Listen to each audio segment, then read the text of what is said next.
911, what's your emergency? There's a woman. There's a body. A woman's body, sir? She's here. But not all of her. Not all of her. Calm down, sir. Can you tell me if the woman is breathing? She has her tail. She has no face.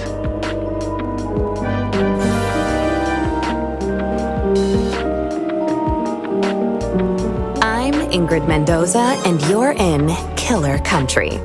This week, we're diving into the bizarre death of Maribel Diaz. Maribel dreamed of becoming a Hollywood actress, but trapped in the small seaside town of Mystic Bay, Florida, her options were limited. She'd book an occasional used car commercial or a clown at a child's birthday party, but legitimate opportunities were few and far between. Eventually, however, Maribel found a path to acting in an unexpected place, Wild Tides Water Park. There, Maribel donned a long silver tail and a shimmering tube top. 5 days a week, rain or shine, she'd swim in a massive glass tank, smiling at tourists and posing for pictures.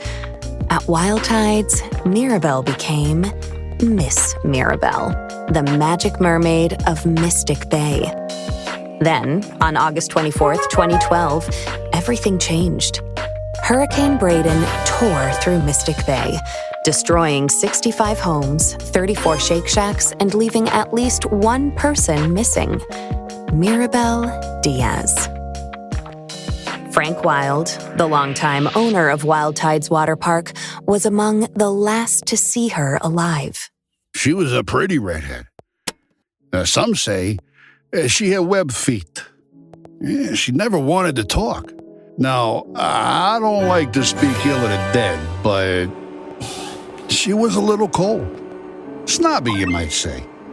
When the hurricane was coming, I told her, "Hey, sweetie, you can stay with me. Because, this place is a fortress.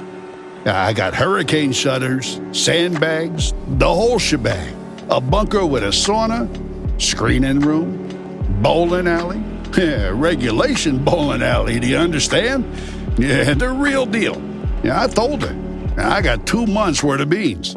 Yeah, all kinds of beans. Right? Black beans, kidney beans, pinto beans, lima beans, soybeans, jelly beans. Yeah, I was worried, because she lived all by herself.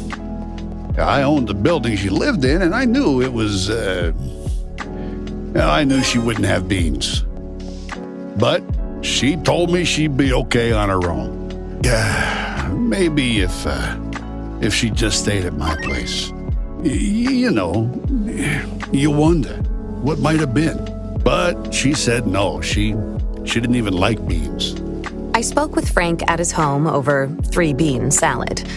From where we sat on an expansive back patio festooned with marble statues of dolphins, women, and dolphin women, we could see the very top of Wild Tide's Megalodon Mega Twister.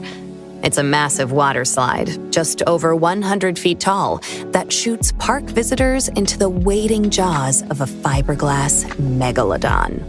Please, this park employs half the damn town easily.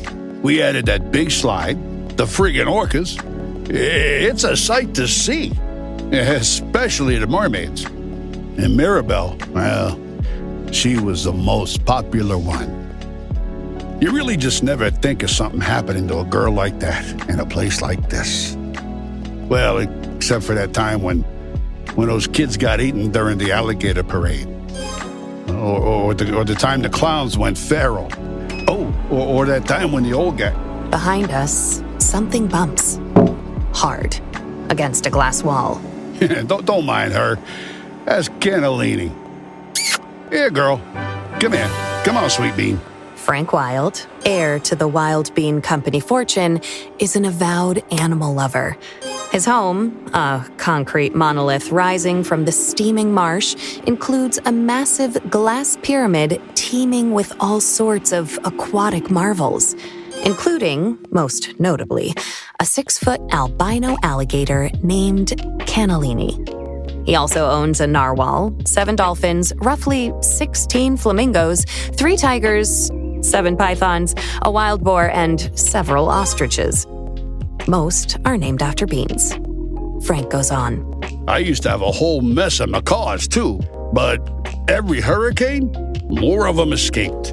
Sometimes I still see them flying over the house. I guess they wanted to be free. Yeah, whatever that means. Anyway, she was a nice girl. Sometimes. And it's a shame what happened. Jessa Lynn Garcia, another mermaid at Wild Tides Water Park, remembers Mirabelle a bit differently. She was just sweet as pie. She really was. And such a pretty little thing for a brunette. Oh, except for the gills. She was always giving me real nice tips, about what to do with my clothes or my hair. She'd come up to me while we'd be putting our tails on and say something like, "Oh, Jessalyn, you would look so good as a blonde." Or, "Oh, Jessalyn, don't go to that Shake Shack on August 24th. I had a vision." And, she was always the second runner-up at pageants. Almost Miss Key Lime Pie. Almost the Orange Blossom Queen. Almost Ambassador to Kazakhstan. People don't realize it, but it takes a lot of character to keep showing up after losing out over and over and over and over and over and over again. I'm proud of my titles. Always will be. I don't take the honor of being the Orange Blossom Queen 6 straight years in a row lightly, but, I admired Mirabelle, too. And she had a good heart. She'd volunteer all the time. She'd perform for the little old people down at the senior center, sing that song from that mermaid movie, I'm in Your World, or whatever it's called. I don't know. My children only watch godly movies. But she'd sing that. She didn't have children, so maybe she didn't realize. Or a husband, which I also have, so. Oh, and she was a perfectionist. So she'd sing that same song over and over till she got it right. 20, 30 times. The old people would tell her she didn't have to.